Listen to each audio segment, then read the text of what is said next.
You ask Tiger to solve. This deals with linear equations with one unknown. The final result is c equals -48. Let's solve it step by step. Group all constants on the right side of the equation. Subtract 15 from both sides. Group like terms.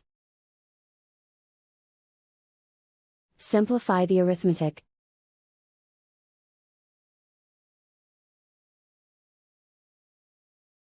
Isolate the c. Multiply both sides by inverse fraction 2 over -1.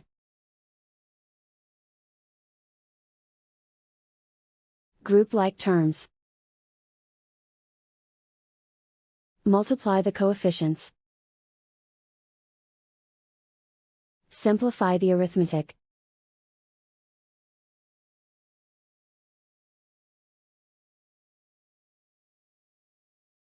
And so the final result is c equals -48.